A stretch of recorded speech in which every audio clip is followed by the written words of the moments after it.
Hi everyone, welcome back to Online Digital Blockchain Hackathon UTONHACK 2.0. We continue with our webinar session and I'm happy to announce our second speaker. It's ARTEM FRANTSIIAN. He's Chief Technology Officer at 4A2.solution. He's an engineer and researcher with many years of experience. Sounds pretty excited, and his topic is decentralized identifiers as a new type of digital identity. So can't wait to hear this speech. But before we start, let me say that we have 6 webinars today and tomorrow. You guys please join us here on our YouTube channel UTON. Feel free to ask questions to our speakers here in YouTube chat. You can also use Facebook. You can watch us on Facebook and ask any questions. And use our chat of our hackathon, UTONHACK, to ask a question to speaker. My name is Nadia. I'm going to be moderator today and I will read all your questions to our speaker. And of course, join our hackathon. You have 1 more week to submit your project on our dev post. You can find all links below. So submit your project and get ready to win your prizes. It's pretty huge prize pool. Get your information in links below. So I think we're ready to start. Artem is here. Artem, do you hear us? How are you doing? Yes, I hear you. Perfect. So I think we can start if you're ready. Yes, I'm ready. Yes, we can start. Okay, I pass the word to you. Thank you, Nadia. Thank you for this great introduction. Hi again. My name is Artem FRANTSIIAN, and I'm the Chief Technology Officer of 4A2.solutions. And today I'm going to talk about decentralized identifiers. Topics that we are going to cover are: what is a digital identity? What is a common issue with the digital identity? How can we solve this problem? In this topic, we will cover a new type of identity. What are the decentralized identifiers? What is the usage example of DADs in our lives? And finally, what is our experience with this technology? Okay, let's start. Nowadays, the internet is a huge part of our lives. We make purchases and reservations, get knowledge and useful information, socialize with other people, and have fun via the internet. We communicate with plenty of services and systems to do what we want, but they have to identify us for providing us with personalized content. Moreover, services and systems have to identify each other for working properly. Imagine you are sitting at home and want to order some goods in your favorite delivery service online. You have home Wi-Fi and smartphone for doing it, so let's start ordering. First of all, you have to be identified by your smartphone so that it understands that its user is really you. It's not rocket science. You just need to provide the password or pass face recognition or to provide the fingerprint. We got used to this process. Next, you have to identify your Wi-Fi using the SSID or service set identifier, which identifies the particular network, and then you have to provide the password to connect to this network. Then you go online and you have to identify the delivery service using its domain name. After that, you get a web page where the delivery service has to identify you using your login and password or using protocols for getting information about you from third-party services, also identifying them. Finally, you get access to the delivery service and get a personalized content. Each step is possible thanks to identifiers, using which we get the information about digital identity of the entity. So let's define what the digital identity is. Digital identity is a set of attributes related to an entity. An entity may be a person, organization, application, or even device. Digital identity allows entity access to another entity to be automated and makes it possible for an entity to mediate relationships. If this is just a set of attributes, which problem could be with digital identity? Let's cover it in this slide. In the physical world, people collect and manage their identity credentials from various sources, including governments, financial institutions, schools, businesses, family, and friends. They also assert information themselves. These various credentials serve different purposes. People collect them and present them in various contexts. When presented, the credential verifier is free to determine whether to trust the credential or not. Digital identity doesn't work this way.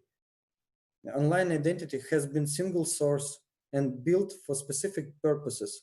Identity providers authenticate people using usernames and passwords and provide a fixed, usually limited set of attributes about the subject of the identity. The identity information from these systems is usually used within a specific limited context. Social login allows it to be used across contexts, but the kind of sharing information is limited and its origin is often difficult to determine. These identity systems are not interoperable. Consequently, this type of identity has limited value. Moreover, those who store users' digital identity take an ownership about it. Surely they can't use this identity without users' approval, or we think this way, but they take a responsibility about security, integrity, and consistency of users' identity. How can we solve this issue? That's where the decentralized identity comes in. However, before talking about decentralized identity, we need to cover self-sovereign identity, or SSI in short, because decentralized identity is a part of SSI. Self-sovereign identity means the individual or organization controls and manages their identity. Digital identity becomes self-sovereign identity when the individual is able to control the credentials and use them in a privacy-preserving manner whenever and wherever they want. Privacy is a crucial feature of SSI because without privacy, there is no control. In SSI, the identity owner must be able to control disclosure of information about identity. And that means that privacy is a fundamental property of the SSI architecture. As we can see in the scheme, SSI architecture consists of three components: issue, verifier, and owner holder. Like in our lives, issue determines what credentials to issue, what the credential means, and how they will validate the information they put in the credential. Holder determines what credentials he need and which will be used in workflow to prove things about themselves. Verifiers determine what credentials to accept and who to trust. Okay, we can consider self-sovereign identity as an abstraction and decentralized identity as an implementation for it.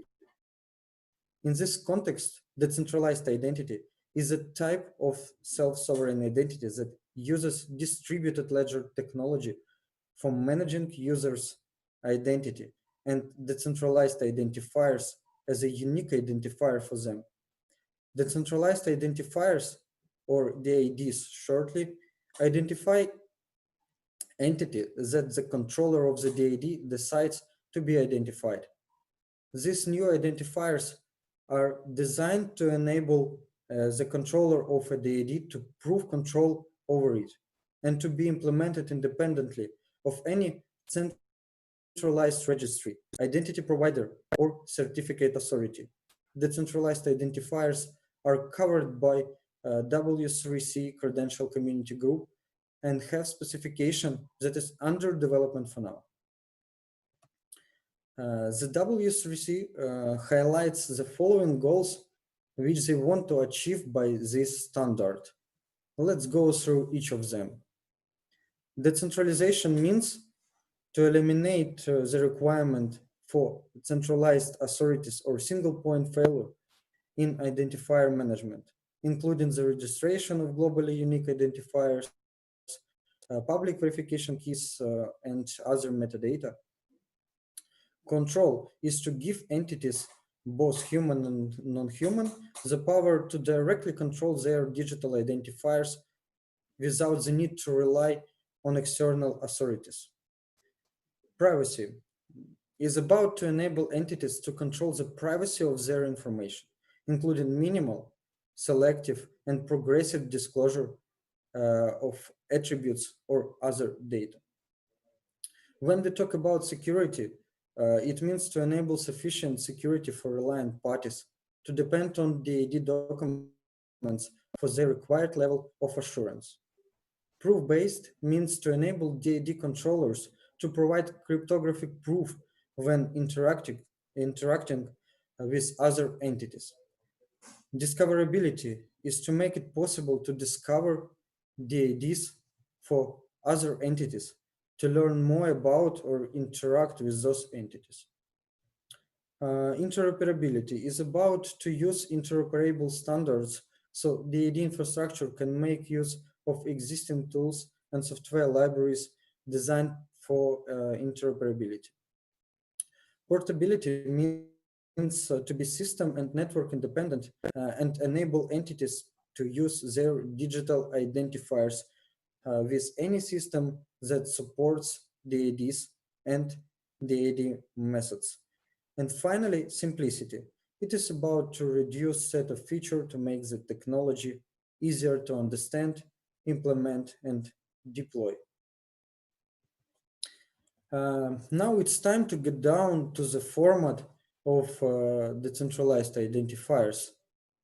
Decentralized identifier uses scheme introduced on this slide for creation identifiers. Method name, or method specification is the name of the specification for the DAD document.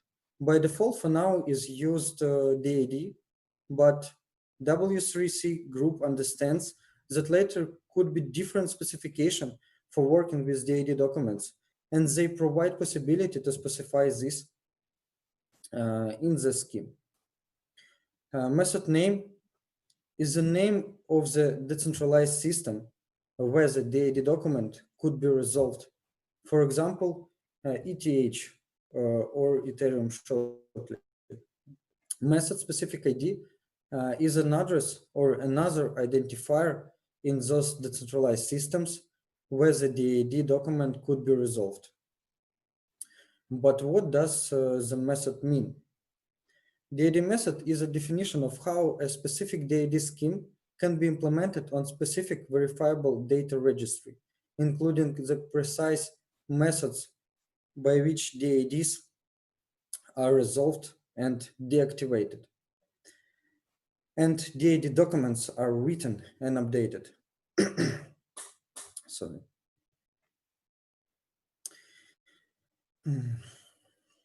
As DAD identifier is used for resolving DAD document, so let's discover what DAD document means. DAD document consists of a collection of properties, which are name value pairs, that is property name, and a property value. Core properties are DAD subject. It is the entity identified by the DAD and described by the DAD document. So the DAD subject is the entity that the DAD document is about. It is denoted by ID in the DAD document. Verification methods. It is a set of parameters that can be used to authenticate or authorize interactions with the DAD subject or associated parties. The information expressed often include globally unambiguous identifier and public key material, which can be used to verify digital signatures. For example, a public key can be used as a verification method with respect to a digital signature. In such usage, it verifies that the signer owns the associated private key. Service endpoints. It is a list of network addresses which expresses ways of communicating with the DAD subject or associated entities. Services listed in the DAD document can contain information about privacy-preserving messaging services or more public information, such as social media accounts, personal websites, and email addresses, although it is not a good idea. And finally, created and updated. They are timestamps of the creation and of the most recent change in the DAD document respectively. That brings me to the last part of my presentation, which is the usage of DAD.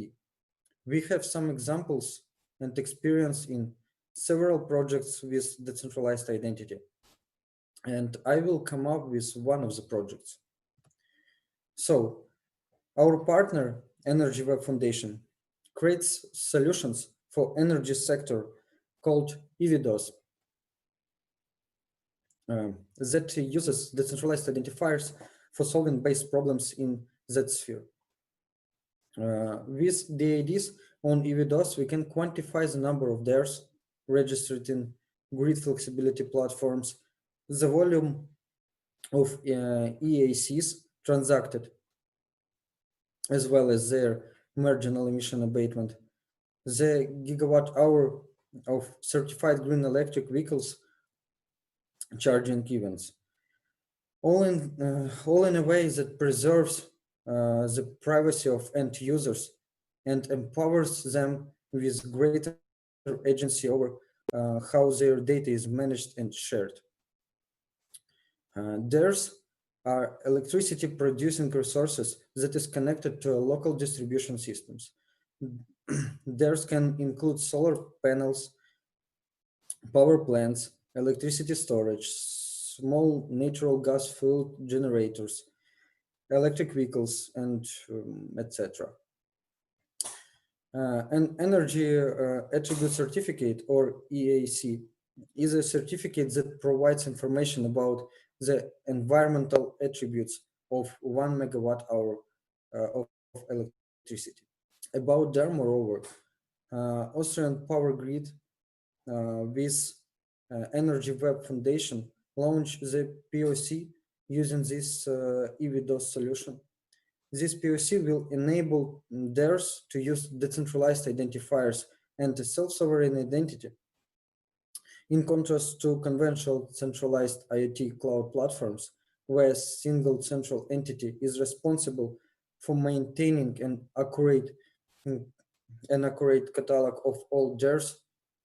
The EVDOS approach allows customers to register their DARES directly, while accredited third parties such as installers can independently verify the details of any given unit, for example, residential batteries.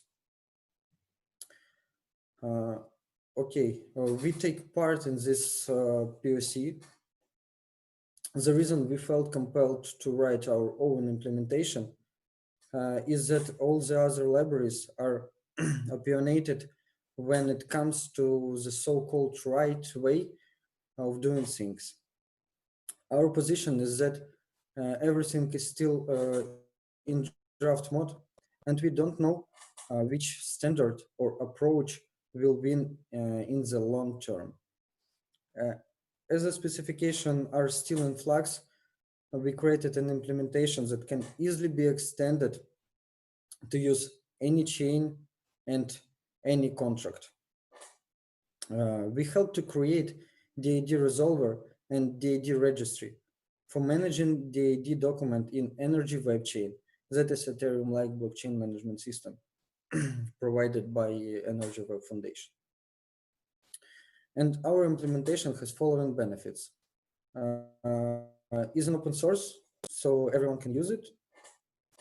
Implementation conforms to the requirements specified in the DAD specification, which is developed by W3C community group.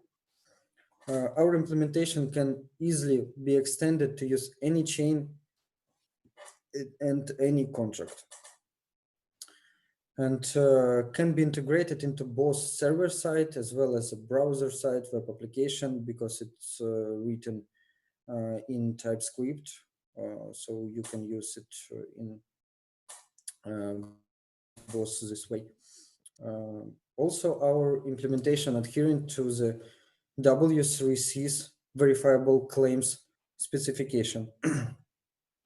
You may dive into details by scanning the QR code presented on this slide. On this word, I finish my presentation. So thank you for your ears. I hope that you find it helpful for yourselves. If you have any questions or want to speak in details, you can contact me by using these contact details. Or if you want to read more about our company, you can dive into details by scanning the QR code presented on the right side of the slide. So thank you, guys. I pass my word to Nadia. Thanks, Artem. That was a super detailed presentation. I hope our participants, it was useful for our participants, but maybe let's summarize how can you help to our participants. So as I understand, all teams who is build project about Internet of Things, and maybe they try to build the best smart contract, they can contact you and you can help them, right? Right. We can help them, and we can provide description or even help them to implement their solution using DAD and our implementation for DAD registry. Yes, of course. Okay, perfect. So thanks for your speech. Thanks for your detailed context. Artem also is into our Telegram chat, so you can ask him directly if you want to. And I'm reminding you that we will have one more webinar today with Leonid Haskevich. He is also from A2.Solutions company, and he will tell us about certificate management for energy assets. It will be super interesting as well. So stay tuned and bye-bye.